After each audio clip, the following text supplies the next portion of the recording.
Здравствуйте, дорогие друзья! Я рада вас приветствовать на моем канале. Сегодня в данном видео я делаю необыкновенно вкусные, воздушные, очень легкие конфеты «Птичье молоко» с тем самым вкусом из детства. Конфеты по этому рецепту получаются очень воздушные, я бы сказала, самые воздушные, которые я пробовала вот из самодельных конфет. Итак, для этого рецепта мне понадобится 6 белков.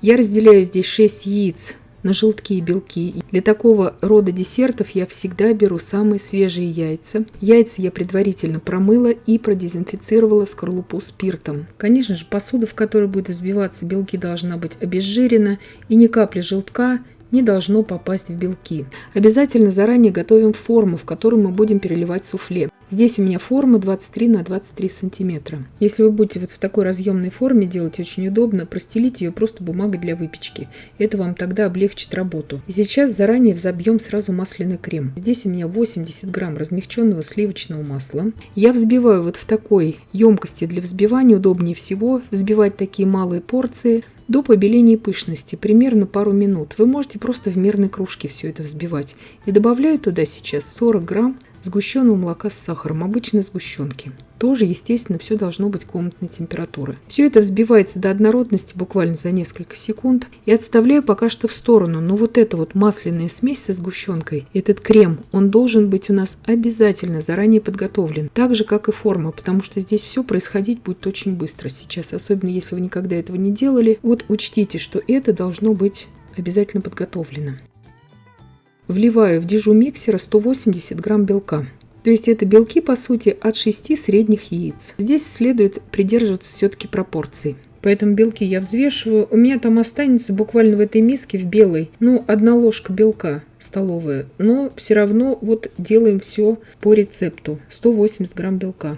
Для сиропа я беру 12 грамм агар-агара. Сила геля агара у меня здесь 900. Но агар везде разный. Про агар я буду говорить позже. И вливаю туда 100 грамм воды. Говорю в граммах. Отмеряю на весах граммы. Перемешиваю. Добавляю туда 280 грамм сахара. Конфеты будут неприторные. Здесь минимальное количество сахара, которое вообще используется вот в конфетах «Птичье молоко» на эту пропорцию. Все вам покажу и расскажу сейчас. Перемешала и иду сейчас нагревать сироп до кипения. При таком периодическом перемешивании в белки я сейчас добавляю пакетик ванильного сахара 8 грамм. И вот когда у меня сейчас закипит сироп, я увижу уже, что смесь у меня вспенилась сильно. Я сниму сейчас сироп буквально на пару секунд с огня, чтобы вся эта пена осела немножко. И переключу, так как у меня была сейчас мощность из 9 девятка у плиты, я переключу из 9 на двоечку. И сироп у меня будет очень умеренно нагреваться, потому что при таком маленьком количестве жидкости в сиропе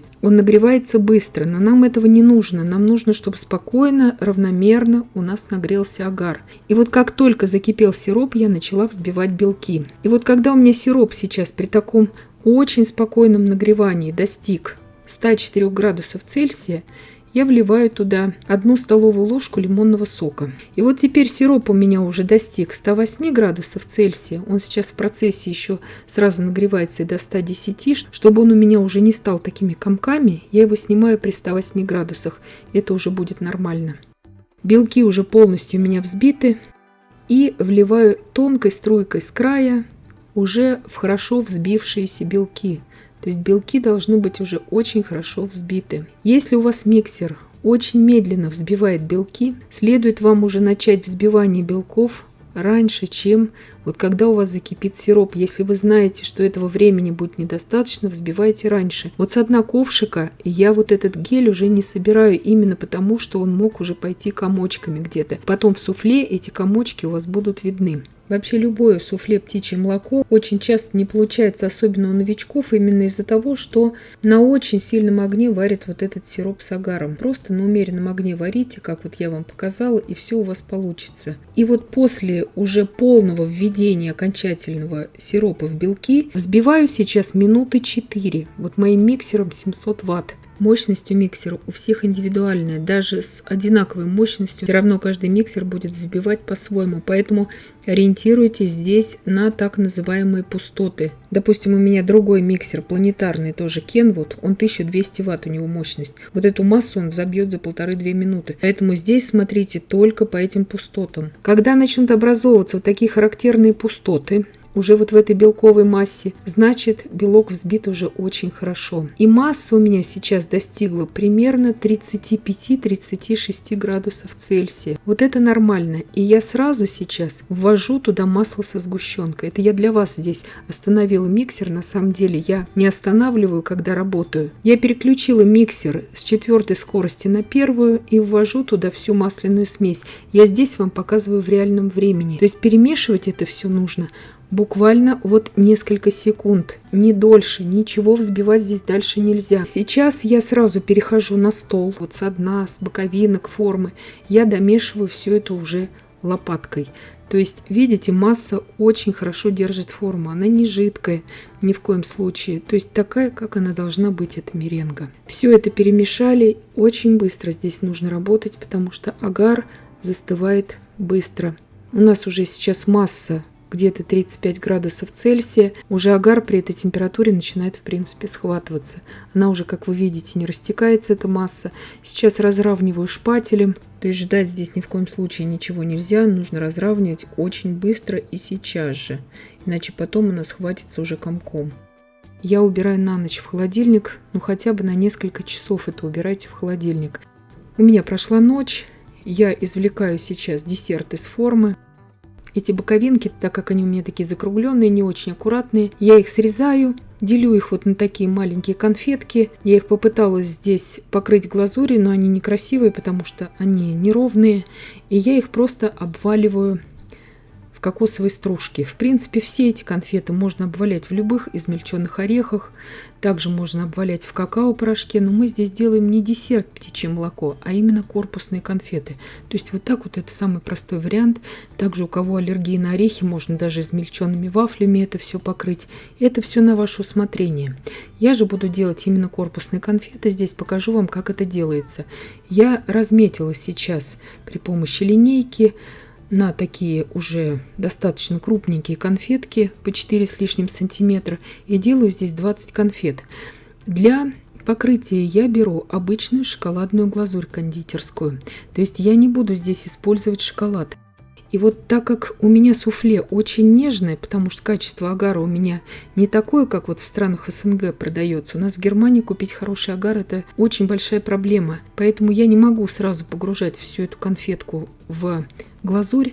Я сначала донышко у каждой конфеты вот так вот промазываю. Очень удобно как бы оптом здесь их все промазать, просто при помощи силиконовой кисточки. Донышко это застынет сейчас буквально за минуту. В таких конфетах, каких-то пирожных я, как правило, использую всегда кондитерскую шоколадную глазурь. Это самый удобный вариант, потому что как бы мы сейчас не растапливали шоколад с кокосовым маслом, даже с растительным маслом, все равно у нас нет, допустим, у кого под руками какао-масла, шоколад не будет таким текучим, как глазурь. И слой вот этого шоколада на таком нежнейшем суфле будет просто очень толстым, поэтому лучше всего использовать шоколадную глазурь здесь. Обязательно прорезаю еще раз, чтобы они у меня не слиплись. Делать это нужно, конечно, бережно, здесь очень аккуратно, но я думаю, что это и так здесь понятно. Суфле здесь очень воздушное получается. Итак, покрыла сейчас донышко, переворачиваю сейчас все эти суфлешки на другую сторону. Здесь на покрытие всех этих вот 20 суфле мне понадобилось примерно 400 грамм шоколадной кондитерской глазури. У нас в Германии, девочки, это обычная кухонглазурь, которая дункли, которая темная. Она продается в каждом супермаркете, поэтому можно смело использовать. Сразу хочу сказать здесь по качеству агар-агара. Здесь у меня агар-агар. То есть это, я думаю, что все знают, что агар – это желирующее средство, которое добывается из водорослей морских. Сила геля агар-агара здесь у меня 900. Я использую 12 грамм.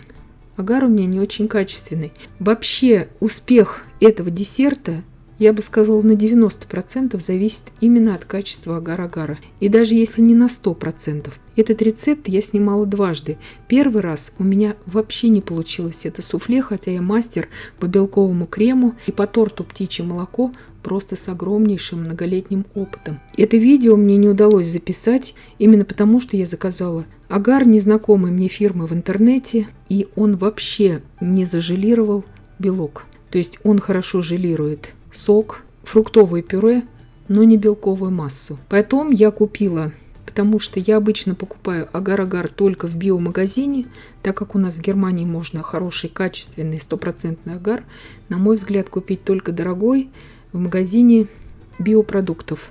И здесь я купила не тот, к которому я привыкла, а вот немножко другой фирмы, и тоже он мне не нравится. Он зажелировал, но не так хорошо, как я привыкла. То есть, если у вас растекается суфле, или оно у вас не застыло, это именно от вашего агар-агара. Если брать еще больше агара, допустим 16 или 20 грамм на эту пропорцию, вот десерт может начать уже пахнуть водорослями. Если вы знаете, уже проверено, что у вас агар качественный, вы смело на этот рецепт можете брать не 12 грамм агара, а 9-10 грамм агар-агара, вот на эти пропорции. Это я все напишу вам в описании под этим видео.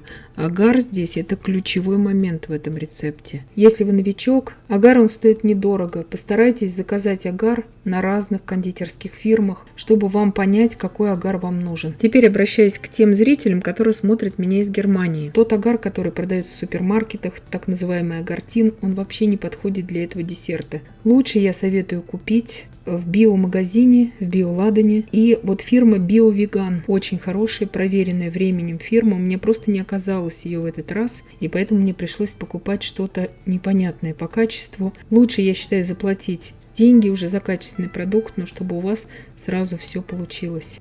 Если кто-то купит силу геля агар-агара 1200, тогда его следует брать на пару грамм меньше. Это тоже я укажу в описании. Сейчас покрываю здесь, покрыла еще белой кондитерской глазурью, ванильной. Посыпаю здесь просто сублимированной клубникой и фисташками. Так тоже можно украшать сверху. И вот такие вот у меня конфетки получились. То есть делаются они несложно. Здесь главное знать пропорции и главное, чтобы у вас был качественный агар-агар. Я думаю, что я это понятно объяснила. То есть от агара здесь зависит буквально все в этом рецепте. От качества его. Десерт абсолютно не забит ни сахаром, ни маслом. Он очень-очень воздушный на вкус. Так, как должны быть эти конфеты по вкусу. И смотрите при разрезе, каким тонким, красивым слоем ложится глазурь. Именно как в производственных конфетах. Шоколадом никогда так не покроешь. В домашних условиях я имею в виду. Но если вы хотите использовать шоколад, на 200 грамм растопленного темного шоколада следует брать 20 грамм твердого кокосового масла. Это в простейших домашних условиях я имею в виду. Если уж на худой конец нет вообще у вас и кокосового масла такого твердого, тогда берите просто растительное масло без запаха и также 20 грамм добавляйте к растопленному шоколаду, перемешивайте и покрывайте конфетки. Но лучше использовать все-таки шоколадную кондитерскую глазурь, как вот я использую в видео. Здесь видно на разрезе, насколько воздушное суфле, оно все пористое, оно пружинит, но оно не должно быть резиновым. Вот это здесь ключевой момент, то есть воздушность должна быть, но без резиновости. И я надеюсь, что видео было полезным и познавательным. Подписывайтесь на мой канал, ставьте лайки, пишите комментарии. Я всем желаю больших успехов и до встречи в новых видео.